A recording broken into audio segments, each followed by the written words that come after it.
감사를 잘하는 그런 가정, 감사를 잘하는 그런 심령은 복받은 가정이고 그 신앙이 성숙도가 드러나는 거예요.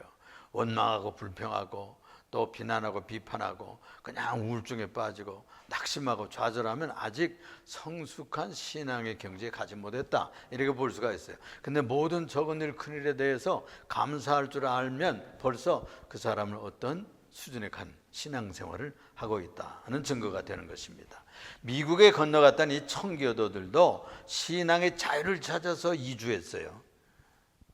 그리고서는 신대륙에 들어가 가지고 첫 수학을 해 가지고 하나님 앞에 추수 예배를 드리는데 추수 감사 예배로 드렸던 것입니다.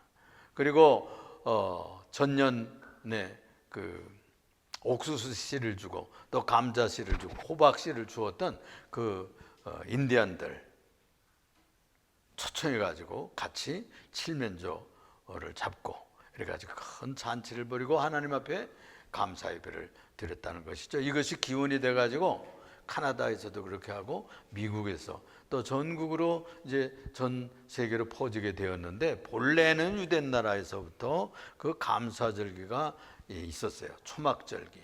그래서 여름에 있었습니다. 그 나라에는 보리추수를 먼저 하고 밀추수를 다음에 해요. 그리고서는 그걸 다 끝내고 이제 초막절을 지키면서 초막을 짓고 추수감사 예배를 드리고 이렇게 즐겁게 하거든요. 이런 추수감사의 뿌리가 거기 있습니다. 우리나라에서도 고구려에서 또는 신라 이런 데서 다 영고, 동맹 또는 한가위 추석으로 지금 전해지고 있잖아요. 이렇게 추수감사 제사가 본래 있었어요. 각 부족마다 민족마다. 그런데 이 구약 성경에도 이 추수감사 예배가 있는 것이고, 그리고 미국에서도 그것이 재생이 되어 가지고 선교사들이 우리나라에 들어올 때 이게 전해졌어요. 그리고 이것이 언제 뿌리 박았는가 하니 그때 주지사라고 할 수 있는 감독관이 거기서 정기적으로 이제 추수감사 예배를 드리자 이렇게 됐고, 대통령들마다 이렇게 자꾸 확정하기 시작했는데 16대 대통령인 에브라함 링컨이 네 번째 주 목요일에 이렇게 박아서 아주 결정해서 아주 정기적으로 수백 년 동안 그들은 추수감사일로 지키는 것이고, 그때는 굉장합니다. 미국은 아주 큰 명절로 지키죠. 그러니 오늘날에도 이 감사할 조건을 우리가 찾아야 감사하지, 감사할 조건이 없는데 무슨 감사하는 마음이 일어나겠습니까? 그래서 이런 때 우리가 감사하는 마음과 심령과 영혼을 불릴듯 일어나게 하고, 또 이 감사를 많이 하면 우리 삶이 변화하고 깊어지는 믿음의 뿌리가 내립니다. 또 믿음을 강화할 뿐만이 아니라 하나님과의 관계가 아주 돈독해지는 그런 체험을 가지게 될 수 있어요. 오늘은 그래서 어려움 중에도 이런 제목을 가지고 은혜를 나누고자 합니다. 한번 같이 합시다. 어려움 중에도. 이 어려움 중에도 우리가 감사할 수 있느냐? 배부르고 잘 되고 그리고 돈이 좀 들어오고 이런 때야 감사하죠. 감사할 수 있어요. 가능성이 많습니다. 어떤 교만한 사람들은 잘 돼도 그죠, 감사할 줄 모르는 불신앙자들이 많지만 우리는 잘 되면 그냥 금방 이 감사가 터져 나오고 그러지 않습니까? 그렇지만 어려울 때, 힘들 때, 아플 때, 곤란한 때, 이런 때도 감사할 줄 아는 우리의 심령과 믿음을 갖고 가야 되겠다, 그런 말씀이에요. 그래서 제일 먼저 생각할 것은 이 우리의 일상 속에서 감사할 일을 발견하자 하는 것입니다. 그래서 이 성도들은 이 작은 일, 별 볼 일 없는 것 같은 그런 일들 속에서도 감사의 조건들을 발견하는 것이 신앙의 깊이에요. 먼저는요, 건강하잖아요. 건강이 감사의 기준이 됩니다. 일상적인 일 중에서 건강처럼 감사한 일이 없어요. 돈이나 명예를 잃으면요, 인생의 일부를 잃는다고 그러잖아요. 건강 잃으면 인생의 전부를 잃는다는 거예요. 건강 잃어버리면 가는 거예요. 천당 가버리고 마는 것입니다. 우리의 동료들도요, 우리 신학교 동문들이 있는데 102명인가 이렇게 졸업을 했어요. 그런데 지금요 30명이 넘게 3분의 1 정도 천국 갔어요. 천국 갔어요. 건강 잃으면 갑니다. 여러분들이 잘 아는 하영조 목사님 있죠? 그분도 저희 동기예요. 응? 그런데 그 양반이 간이 나쁘잖아요. 신학교 때 모르겠어요. 맨날 그때부터 그냥 그 특별한 보리밥 싸오고 현미밥 싸오고 이래가지고 먹고 그러더라고. 얼굴이 이렇게 맑질 않고. 그래서 그가 그렇게 회개를 하더라니까요. 내가 그 간증을 직접 들었어요. 내가 하나님 앞에 죄진 것이 하나 있는데 건강한 몸 주셨는데 이 건강한 몸을 내가 잘 관리하지 못한 것이 큰 죄라고 그런 말씀을 하시더라니까. 그러니까 이 건강하다는 게 얼마나 감사한지 몰라요. 그냥 일반적으로 건강할 때에 여러분 건강 관리를 잘해야 돼. 걷기도 하시고 뛰기도 하시고 또는 여러분들 나름대로 건강을 아주 잘 유지할 수 있도록 그렇게 해야 됩니다. 그래서 이 몸의 건강도 중요하지만 영혼의 건강이 중요해요. 마음의 건강. 우리가 이 세상 살아갈 때 공격이 많아요. 그래가지고 우리의 마음과 심령에 사단의 공격이 많습니다. 그래서 상처받고요. 도와준다는 것이 남에게 상처 줄 때 많아요. 부모들로부터 자식들은 상처받고요. 스승들로부터 제자들은 상처받을 수 있어요. 또 친구들에게도 무슨 말 잘못하면 기분 나빠가지고 하루 종일 이런 것들이 쌓이면 스트레스가 되고요. 마음에 상처가 된다니까. 이래가지고 마음의 건강 이걸 집에 와서 주무시기 전에 기도해야 돼요. 하나님 앞에 그 마음을 치료받아야 돼. 그래서 회개하고 나를 위로해 주세요. 내 마음을 만져주세요. 그래가지고 이 상처받고 이렇게 된 그 슬픈 마음, 속상한 마음을 풀어야 돼, 자기 전에. 근데 이것을 자기 전에 풀지 않고 치료받지 않고 자면 그것이 그대로 자꾸 상처가 깊어진다니까요. 그래서 그날 해결해야 돼. 건강도 피곤도 그날 해결해야 되고, 여러분 마음의 상처나 속상한 거 또 불평 있는 것, 원망 이런 것도 하루에 해결하라는 거예요. 그렇게 해야 우리들의 영과 육이 건강해집니다. 그래서 오늘날 여러분들 이렇게 주일날 나와서 예배 드리는 것만 해도 건강한 셈이에요. 그러니까 우리가 건강에 감사를 해야 돼. 또 한 가지는요, 우리 관계성 속에서 감사를 해야 돼요. 이 가족 관계에서, 친구 관계에서 그 가족을 주신 것에 대해서, 친구를 주신 것에 대해서 감사를 드리고, 이 삶의 기쁨이요, 가족들을 만나면 얼마나 기쁩니까? 또 성도들 간에 우리 성도의 친구들 만나면 얼마나 기쁩니까? 이 친교의 기쁨은 우리 교회 기쁨 중에서 가장 기쁨이에요. 오래간만에 나오신 우리 서문규 전도사님 만나니까 얼마나 기쁜지 모르겠어요. 그렇죠? 반갑잖아요. 마음으로 반갑고 실제로 기쁘고 그런 거예요. 우리가 성도들을 만나면 기쁩니다. 그리고 오래전에 헤어졌던 친구들이 보고 싶어요. 저는 그리워지고, 그 청년 시절에 헤어졌는데 저 캐나다로 간 홍모 집사님 있는데 지금은 장로님이 되셨겠지. 보고 싶은데 만날 기회가 없어요. 만날 기회가.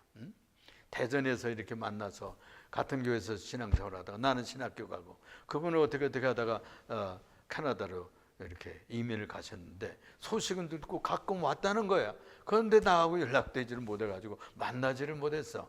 그 좋은 친구들을 해서 서로 격려를 받고 건전한 관계 속에서 삶의 뉴데이를 가지고 힘을 얻게 되는 것입니다. 그래서 이 인생은 이 가족 관계와 두세 사람의 중요한 친구들이 있다고 하는 것은 복된 조건이에요. 그래서 우리가 좋은 가족을 만난 것, 부모 만난 것, 좋은 자녀들 만난 것, 또 친구들을, 좋은 교회 성도들을 만난 것 귀하게 여기고 하나님 앞에 감사할 수 있기를 바랍니다. 아이고 나한테 무슨 큰 돈도 벌리지 않고 큰 사업에 성공도 못했는데 뭘 그렇게 감사할 게 많은가? 안전한 게 얼마나 수준 높게 단군일에 이만큼 사는 때가 없다고들 그러지 않습니까? 감사할 줄 알아야 되겠어요. 이 잘 사는 때를 주시는 주님 앞에 감사해야 돼요. 공중 화장실을 가봐도, 핸드폰을 들고 할 때도, 컴퓨터를 할 때도, 또 음식을 맛있는 거 먹고 싶어서 가보면 얼마나 맛깔있게 해서 서빙을 잘해줍니까? 또 체육시설이 여기 지금 이런 정도 시설 이 아파트에 들어가 보면 외국에서는 다 입장료 내야 된대. 다 입장료 내고 그런 시설에도 들어간대. 여기는 그런 데가 없어요. 가서 하고 싶은 거 마음대로 가서 할 수 있잖아요. 아파트 주민만 하는 게 아니에요. 여기 바깥에 있는 사람 그냥 걸어 들어가서 하면 되는 거야. 얼마나 자유로운 나라가 됐습니까? 우리들의 모든 취미와 여가와 또 기술의 편리함 때문에 아주 우리들 복지가 이 수준까지 올라오게 되면서 감사해야 됩니다. 무엇보다도 한 가지 더 감사할 것은요, 자유라는 것이 자유. 자유민주주의 체제를 주님께서 주셔서 이 이승만 대통령의 탁월한 외교가를 말해요. 그렇게 그냥 농사가 그냥 망했어요. 사업이 그냥 깨떨어지고 부도가 나고 어려움을 겪었어요. 그런데도 불구하고 이 사람은 여호와 하나님을 인하여 그는 감사하고 하나님께 집중했던 겁니다. 그러니까 안 되는 것, 망한 것, 괴로운 것, 어려운 데다가 이렇게 시선을 집중하지 마시고 하나님께 집중하세요. 하나님께 집중하면 그런 것들을 극복할 수 있는 믿음을 주십니다. 견뎌낼 수 있는 인내심도 주시고 또 거기서 배울 수 있는 지혜를 얻어요. 그래서 그 어려움을 극복할 수 있게 해주십니다. 이것이 어려움 중에도 주시는 축복이에요. 고난 중에도 주시는 축복이에요. 모자란 중에도 주시는 축복인 줄로 믿습니다.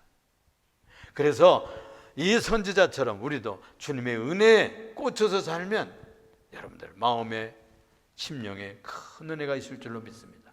19절에 볼 것 같은 이런 말씀을 합니다. 여러분 19절에 보면 주 여호와는 나의 힘이시라 그래요. 여호와 하나님 붙들어야 돼요.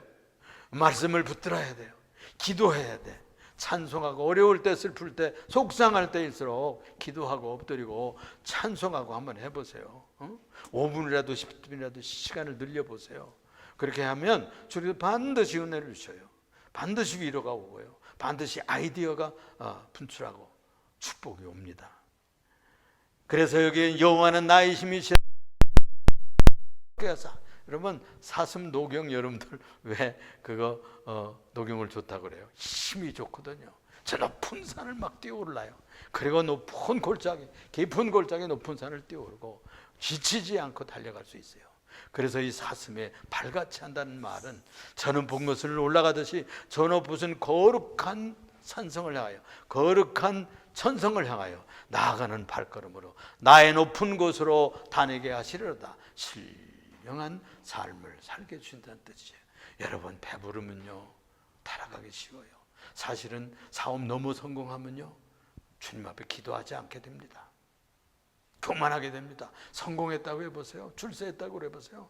주님 버리기 쉬워요. 그래서 어려움을 오히려 주실 때 주님을 바라보고 주님 앞에 기도할 수 있는 거예요. 그래서 안타깝지만 주님께서 그렇게 해주시는 거예요. 그래서 고난도 주시고 실패도 주시고 병도 어떤 때는 오고 하나님 찾게 하기 위해서 그렇게 어려움이 오는 겁니다. 그래서 너무 하나님 원망하지 말고 여기에 무슨 뜻이 있습니까? 이렇게 기도하시면 여러분들의 신앙의 수준을 확 올려주시고 나를 나의 높은 곳으로 다니게 하시리로다 고백한 이 귀한 선지자의 신앙 고백처럼 이르게 될 줄로 믿습니다. 시간이 거의 됐기 때문에 다음 주일에 제가 남은 사항은 얘기를 하겠습니다. 기도합니다. 사랑이 많으시고 은혜가 풍성하시며 우리의 존재가 되시는 여호와 하나님 감사와 찬양과 영광과 존귀를 주 앞에 돌립니다. 우리는 나의 원하는 것, 나의 눈이 이르는 것만 생각하는데 일상에서 감사할 수 있는 성도들이 되게 하여 주시고 또 평범한 것에서 감사를 찾아낼 수 있는 깊은 신앙가들이 되도록 축복해 주시옵소서. 또 아버지는 어려운 중에 있을지라도 모자란 중에 있을지라도 아픔 중에 있을지라도 또 실패 중에 있을지라도 좌절 중에 있을지라도 저들이 기도하고 엎드리고 눈물을 흘려 호소할 때마다 응답하시고 저들의 신앙의 수준을 높은 산 높은 경지로 이끌어 주시는 은총을 누리게 하여 주옵소서. 우리 구주 예수 그리스도 이름으로 기도합니다.